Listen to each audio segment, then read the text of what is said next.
একেবারে মন্দিরের সামনে দাঁড়িয়ে রয়েছি। এই একটা গেট, এই গেটটা সাধারণত বন্ধ থাকে।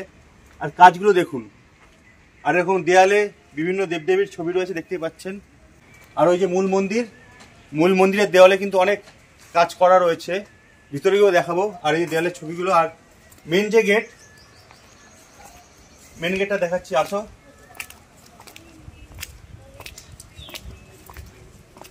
এই যে মেন গেট, এই গেট থেকেই আমরা প্রবেশ করব। আর সময়টা বলে দেবো, কখন ঢোকার সময়, বেরোনোর সময় এবং কতক্ষণ মন্দির খোলা থাকে। আর জুতো পরে কিন্তু মন্দিরের ভিতর প্রবেশ সম্পূর্ণ নিষিদ্ধ। তো চলো ভিতরে যাওয়া যাক।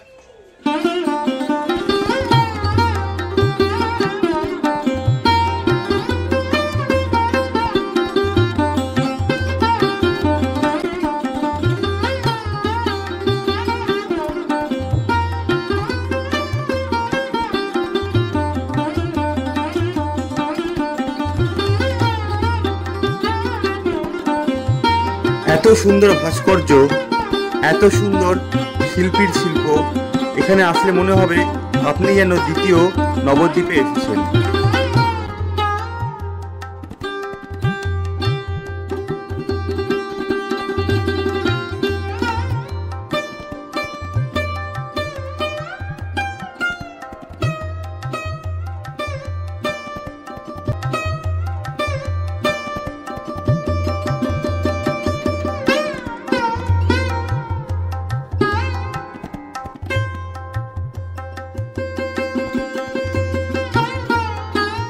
এটা হচ্ছে মধ্যমগ্রাম মুড়াগাছায় টালিভাটা হনুমান মন্দির।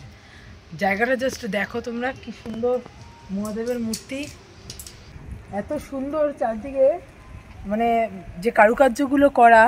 সামনে হনুমানজি ঢুকেই তোমরা বাদিকে হনুমানজির মূর্তি পাবে, সেখানে রামচন্দ্র, মা সীতা, ভাতা লক্ষ্মণ রয়েছে। এইখানেই মহাদেবের মন্দির, মহাদেব পার্বতী, মনে হচ্ছে শিবরাত্রির পুজো হয়েছিল এখানে।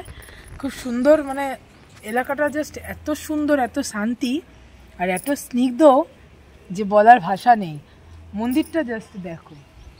এই মন্দিরে কবে আসবেন, কিভাবে আসবেন, কখন আসবেন, আর খরচাই বা কত হতে পারে, সম্পূর্ণ তথ্য কিন্তু আমি আমার ভিডিওতে আপনাদের দেব।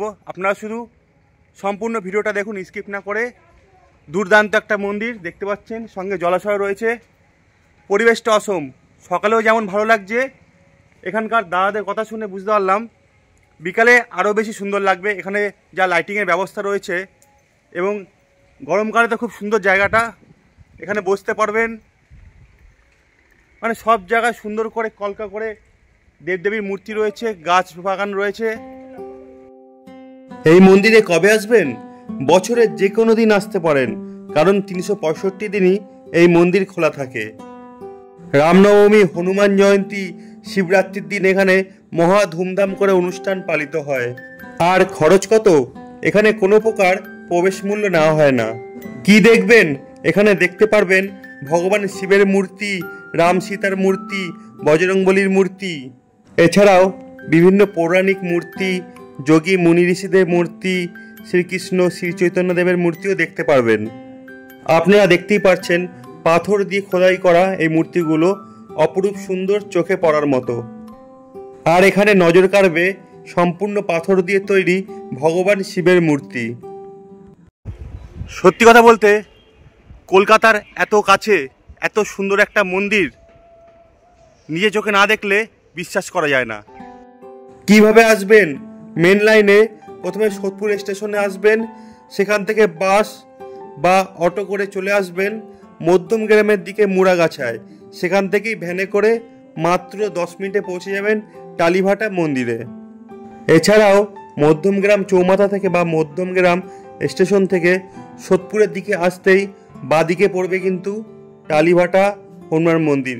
প্রথমে মুড়াগাছায় নামবেন, সেখান থেকেই 10 মিনিট হেঁটে টালিভাটা হনুমান মন্দির বা রামসীতা মন্দির বা শিবের মন্দিরও বলতে পারেন।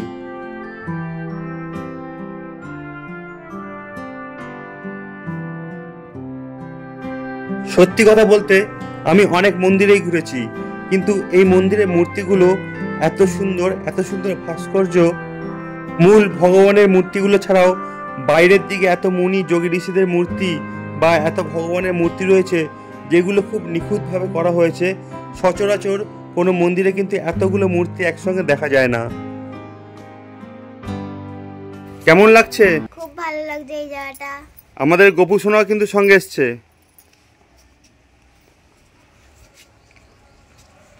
এই তো ভিডিওতেই পড়ে আছে সারাদিন। একেবারে ফাঁকা পরিবেশ, বিশাল জলরাশি, গাছপালায় ভর্তি। এখানকার যে আবহাওয়া, সত্যি কথা বলতে একবার আসবেন, না আসলে এখানকার সৌন্দর্য আপনারা বুঝতে পারবেন না। আমরা তো এসেছিলাম আর আমাদের গোপাল সোনাকেও নিয়ে এসেছিলাম। আপনারা যারা গোপালের ভক্ত কমেন্ট বক্সে অবশ্যই হরে কৃষ্ণ লিখবেন। যারা আমার কথা বিশ্বাস করে এখানে আসবেন তাদের তো ভালো লাগবেই।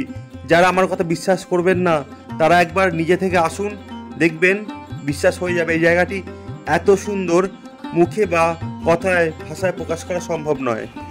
এই যে মন্দির, কালীভাটা বজরংবলী মন্দির বা শিব মন্দির যাই বলুন, হনুমান মন্দির, এখানে কর্তৃপক্ষ দাদার সঙ্গে দেখা হয়েছে। দাদাই বলবে কখন আসবে, কীভাবে আসবে। দাদা টাইমটা কখন একটু বলে দেন। আমাদের সকালবেলায় মন্দির খোলা হয় 6টার সময়, ধোয়া মোছা হয়। ওই 7টা, 7:30, 8টার দিকে পুজো হয়। আচ্ছা, তারপরে বিকেলবেলায় দুপুরবেলায় 12টা বাজলে বন্ধ হয়, বিকেলবেলায় 4টে বাজলে খোলা হয়, 7টায় বন্ধ হয়। আর কদিন বাদে 5টায় খুলবো, রাত 8টায় বন্ধ হবে। আমাদের মন্দিরের বাৎসরিক অনুষ্ঠান হয় ফেব্রুয়ারির 2 তারিখ, 3 তারিখ, 4 তারিখ। সেই সময় প্রচন্ড ভিড় হয়। প্রচন্ড, কত হাজার হাজার লোক আসে। সামনে তো আবার রামনবমী আসছে। তারপরে দুর্গা পুজো হয়। আমাদের এখানে দোল উৎসব হয় রাধা গোবিন্দ মন্দিরে। মোটামুটি আপনি যদি মধ্যম গ্রাম থেকে আসেন, চৌমাথা থেকে বাসে আসবেন, অটোতে আসবেন, এসে 2 নম্বর পঞ্চায়েতে নামবে। 2 নম্বর পঞ্চায়েত নেবে, বলবে আমি টালিবাটা হনুমান মন্দির যাব। সোদপুর থেকে আসলো তাই 2 নম্বর টালিবাটা মন্দির বলবে, 2 নম্বর পঞ্চায়েতে নেমে বলবে টালিবাটা হনুমান মন্দির, সবাই দেখায় দেবে। গোলবাগান ডাল্লাভ থেকে আসলেই কল্যাণী রোড দিয়ে দেখা যায়। নিউপাড়া কুচ সোদপুর দিয়ে আসলে ওইখানে অটো আসে, অটো করে আসলে 10 টাকা 12 টাকা করে নেয়, সেখান থেকে একটু এটি আসলে যায়। এখানে কাছেই হাঁটলে, হ্যাঁ ওইখানটায় আছে। আমাদের মন্দির 2000 মানে উদ্বোধন হয়েছে 2016 সালে কাজ শুরু হয়েছিল, করোনার জন্য একটু লেট হয়ে গেছে। এই 2021 সালে উদ্বোধন হয়েছে, 3 বছর হয়ে গেছে।